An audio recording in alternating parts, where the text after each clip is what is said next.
Hi friend, आपका स्वागत है यूपी बोर्ड ऑनलाइन स्कूल में। आज हम लोग पढ़ने वाले हैं सूरदास जी का जीवन परिचय, जो कि मोस्ट मोस्ट मोस्ट इम्पॉर्टेंट है। हर बार एग्जाम में आता है, तो 5 नंबर कहीं आपका छूट न जाए, इसलिए इस वीडियो को लास्ट तक देख के जाइएगा और लाल वाली बटन को पक्का दबा लीजिएगा, तभी आपकी और हमारी मुलाकात दोबारा होगी।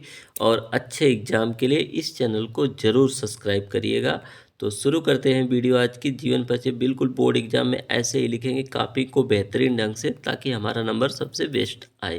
तो देखिए, हिंदी साहित्य गगन के ज्योतिष्मान नक्षत्र और भक्ति काल के सगुण काव्य धारा के प्रमुख कवि सूरदास का जन्म सन 1478 ईस्वी में आगरा मथुरा मार्ग पर स्थित रुनकता नामक ग्राम में हुआ था।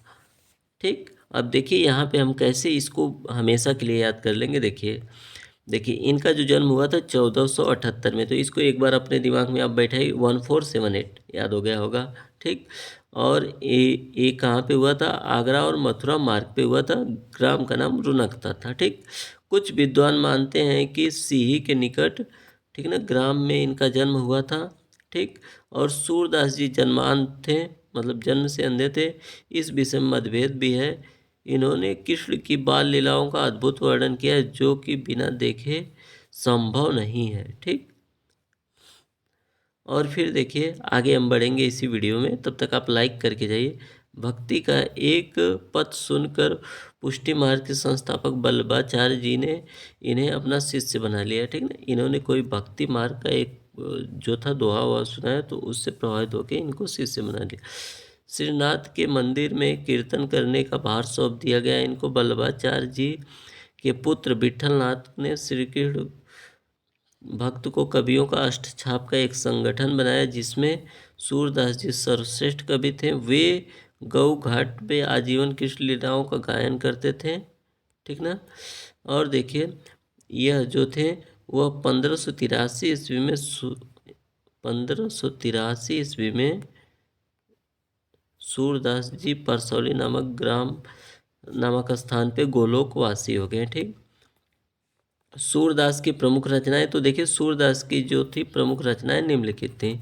तो देखिए, श्रीमद् भागवत के आधार पर रचित सुर सागर में 1.25 लाख पदों के संकेत केवल 10,000 पद ही उपलब्ध हैं।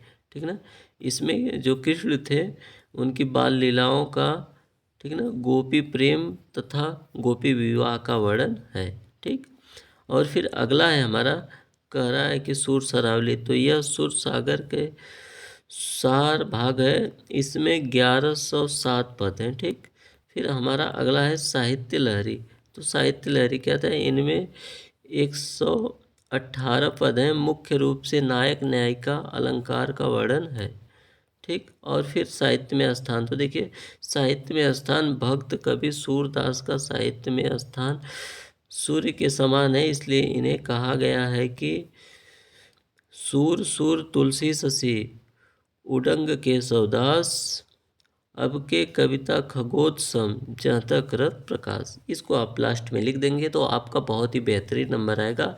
और इसी के साथ चैनल को जरूर सब्सक्राइब कीजिए और वीडियो को लाइक कीजिए, और कोई दोस्त आपका नहीं पढ़ रहा है तो उसके साथ शेयर भी कीजिए लाइक करके। लेकिन मेरे फैमिली में एक मेंबर आप बढ़ जाइए, ताकि हमारी मुलाकात होती रहे। इसी के साथ वीडियो को ख़त्म करते हैं दोस्तों। जय हिंद, जय भारत।